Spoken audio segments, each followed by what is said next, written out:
aí galera, tudo bem? Eu sou o Diogo Moreira, estudante de jornalismo aqui da Unifor. Estou aqui com o Sidney Ipiranga, diretor técnico da Associação Brasileira de Geração Distribuída e também formado em engenharia elétrica aqui na Unifor. O nosso tema de hoje é mobilidade elétrica, o armazenamento de energia e sua relação com a questão das energias renováveis. Boa tarde, professor. Seja muito bem-vindo ao nosso programa Mundo no Campus e à nossa entrevista de hoje. Boa tarde, Diogo. Boa tarde quem nos está assistindo. A satisfação estar aqui na Unifor, onde eu me formei, fiz engenharia elétrica há 35 anos atrás. Voltei, inclusive, para fazer pós-graduação, então eu tenho quase 10 anos da minha vida vividos aqui dentro desse campus. Interessante, professor. Eu gostaria que você falasse como surgiu esse seu interesse por esse assunto e o que faz você se interessar ainda mais sobre a questão da mobilidade elétrica. Então a mobilidade elétrica, se a gente for pensar um pouquinho nos idos dos veículos, os primeiros veículos foram elétricos, isso ainda no final do século XIX. Depois, até para você entender, até 1924, a produção de veículos elétricos era muito maior do que a produção de veículos a combustão. Então, a partir de 1924,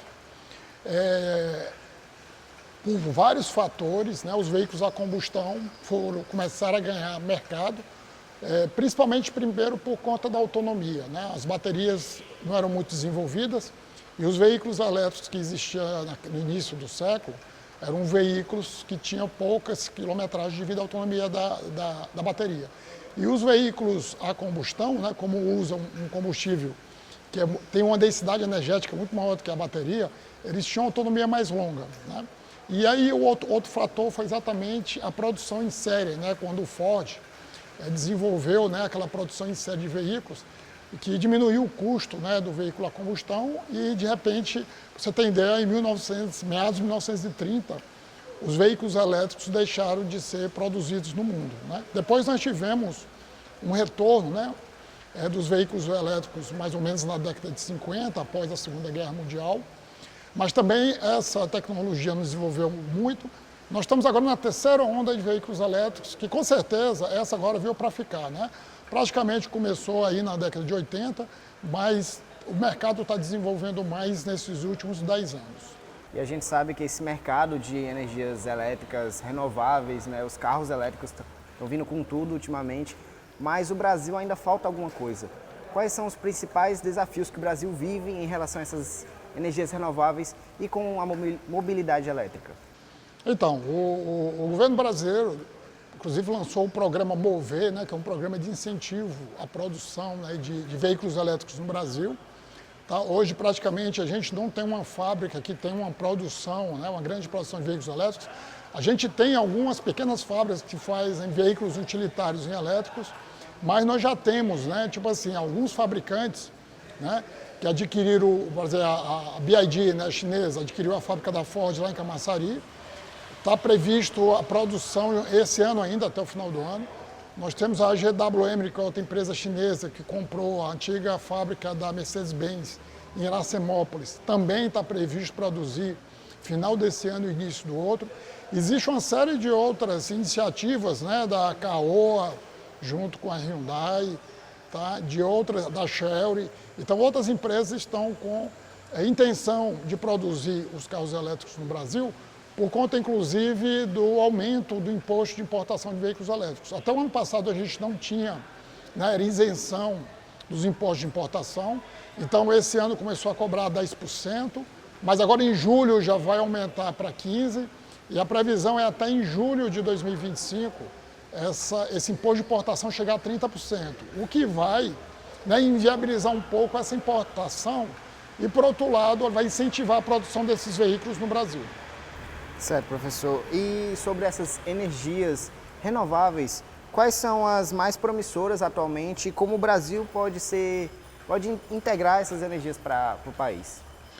Então, a gente com esse incentivo à produção de veículos elétricos, isso é uma tendência mundial, porque o setor de transporte hoje é o setor que ainda não chegou à questão do incentivo, né, a gente mudar, descarbonizar o setor elétrico. Por exemplo, o setor elétrico, ele hoje praticamente no mundo, né, ele é 90% carbonizado. Por quê? Porque hoje a maioria dos veículos que hoje transportam, né, tanto um veículo particular como um veículo de transporte de carga ou passageiro, eles são movidos a gasolina, diesel, né, que são veículos, né, que expelem gás carbônico.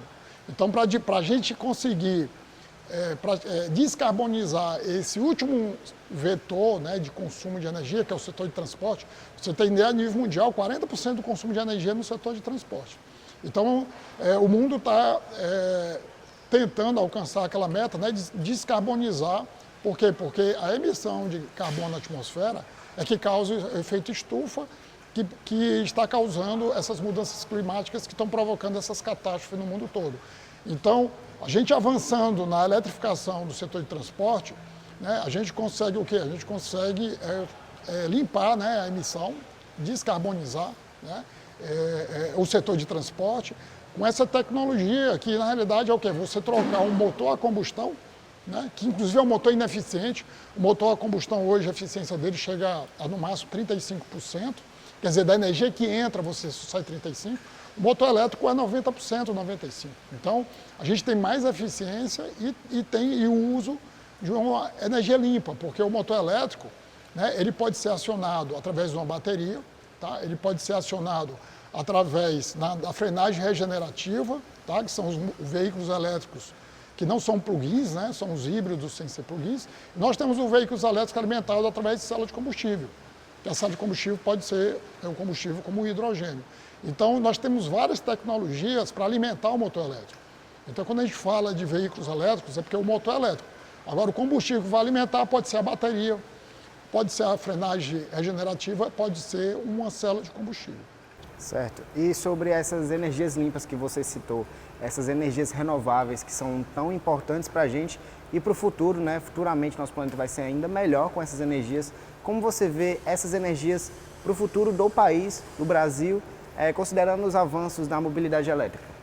Então, o Brasil hoje, para você ter ideia, hoje 85% da nossa energia já é renovável. Então, em relação ao mundo, o Brasil está muito à frente.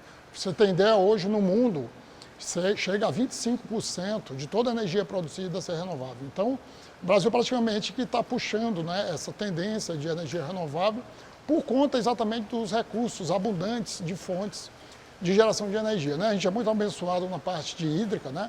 A nossa energia hidrelétrica hoje ele corresponde a 50% a 55% de toda a energia que é produzida no Brasil. Nós temos aí a energia eólica e solar praticamente dividindo aí o segundo lugar. A solar ultrapassou a eólica, né? Tanto em capacidade instalada como em produção de energia por conta da geração distribuída. E aí nós temos também as usinas de biomassa, né? Que o Brasil também tem muita abundância, né, de fontes de biomassa. Então, o mundo está praticamente correndo atrás do que o Brasil já conquistou, né? Se você for ver em termos de meta de cumprimento, né, de descarbonização, o Brasil praticamente já cumpriu metas que os outros países estão previstos para conquistar em 2050 e a gente já tem hoje. Então, as energias renováveis já estão bem desenvolvidas. E a questão da energia renováveis com os veículos elétricos, né, é exatamente assim. Como a nossa fonte, né, de energia já é 85% renovável, aquela energia que você está carregando da bateria, ela é renovável também. Então, muita gente diz assim, eu tenho um veículo elétrico, mas eu não posso dizer que ele vai descarbonizar porque ele está usando energia elétrica de uma fonte, né, que não é renovável. Mas não, está enganado. Hoje 85% da nossa energia já é renovável. E o veículo elétrico, você ainda tem, né,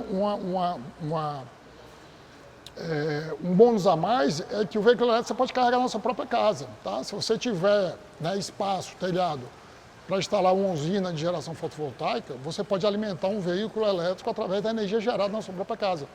Muita gente pergunta, mas não seria um sistema muito grande? Não, você tem ideia hoje, a bateria do veículo elétrico hoje é mais ou menos 40 kWh, é claro que eu estou falando de um veículo elétrico de médio porte, tá?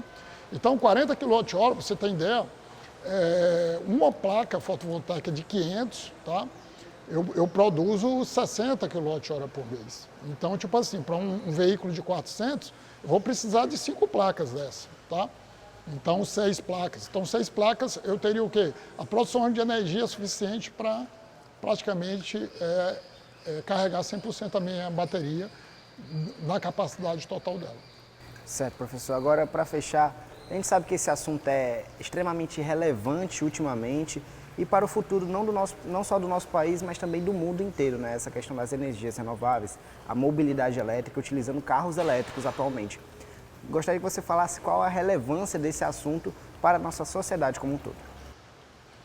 Então, a energias renováveis, né, o maior fator aí de benefícios para a sociedade é exatamente ele não expelir o gás carbônico para a atmosfera, né? A gente sabe que o gás carbônico, né, além da poluição do gás carbônico para as pessoas, tem a questão também, né, do efeito estufa, tá? Que faz com que a temperatura da Terra aumente alguns graus. Então, essas catástrofes que estão acontecendo, né, em todas as partes do mundo, não é só no Brasil, eu estava vendo ontem, tipo assim, registrou uma temperatura de 52 graus no Afeganistão. Uma temperatura que nunca aconteceu lá. Então, tanto aumento de temperatura como chuvas, né, uma intensidade muito maior do que os padrões históricos, isso acarreta exatamente por essas mudanças climáticas que o mundo todo está passando, né? E se não fizer nada para que a gente reduza a emissão de gás carbônico para a atmosfera, vai cada vez mais piorar. Então, assim, é de importância, né, até de sobrevivência da humanidade, que todos os países, né, possam descarbonizar, e aí entra aí o setor de transporte, que hoje ele representa 40% do consumo de energia do mundo, e praticamente desses 40% você tem 90% que é de fonte suja, né, de combustíveis poluentes. Então, por isso que está todo esse desenvolvimento, né, da eletromobilidade, não só dos veículos elétricos, mas também aviões elétricos, trens, navios, né, e transporte de carga, caminhões e ônibus, né, transporte de passageiro, para que a gente possa reduzir, né, essa emissão de gases, né, para a atmosfera que causa o efeito estufa e causam essas catástrofes que estão acontecendo no mundo. Exatamente, professor. Esse assunto, esse tema tem que ser cada vez mais relevante para que as pessoas se conscientizem e tentem melhorar essa questão do efeito estufa para que não ocorram mais catástrofes como está acontecendo atualmente. Muito obrigado, professor. Essa foi a nossa conversa de hoje. Muito obrigado. E é isso, gente. Essa é a nossa entrevista do Mundo no Campus. Até a próxima semana. Valeu!